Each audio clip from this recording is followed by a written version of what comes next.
রবীন্দ্রনাথ ঠাকুরের তারা প্রসন্নের কীর্তি গল্পটি একজন আত্মভোলা লেখক এবং তার সাংসারিক জীবনের এক অদ্ভুত মেলবন্ধনের কাহিনী।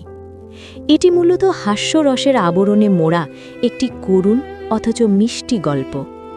গল্পের মূল চরিত্র তারাপ্রসন্ন একজন অত্যন্ত সাদাসিধে ও নিভৃতচারী মানুষ। তার জীবনের একমাত্র ধ্যান জ্ঞান হল বই লেখা।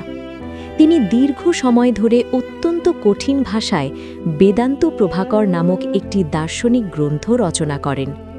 তার ধারণা ছিল এই বইটি প্রকাশের পর সারা পৃথিবীতে তোলপাড় পড়ে যাবে এবং তিনি অমর হয়ে থাকবেন। তারাপ্রসন্ন যখন দর্শনের গূঢ় তত্ত্বে ডুবে থাকতেন, তখন তার স্ত্রী দাক্ষায়ণী ঘর সংসার সামলাতেন। দাক্ষায়ণী শিক্ষিত ছিলেন না, কিন্তু স্বামীর পাণ্ডিত্যের ওপর তার অগাধ বিশ্বাস ছিল। তিনি মনে করতেন তার স্বামী এক অনন্য প্রতিভা।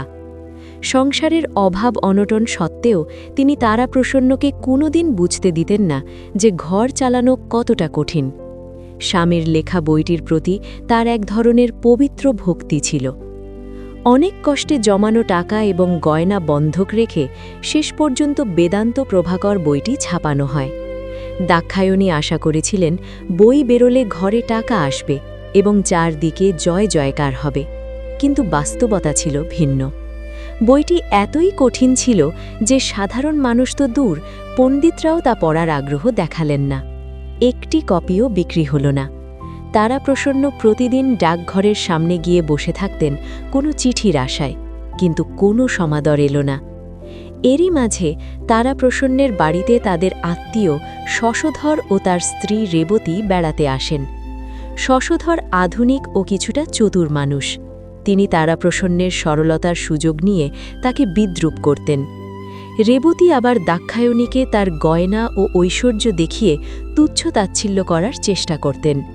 দাক্ষায়ণী বুঝতে পারছিলেন যে তার স্বামীর মেধা বাইরের পৃথিবী চিনতে পারছে না। শশধরের টিপ্পনী তার সহ্য হতো না। একদিন শশধর ঠাট্টা করে বললেন যে তারাপ্রসন্নের বই দিয়ে তো উনুন ধরানো যাবে। এই কথা দাক্ষায়ণীর মনে গভীর ক্ষত তৈরি করে। তিনি চাইলেন তার স্বামীর সম্মান যেভাবেই হোক রক্ষা করতে।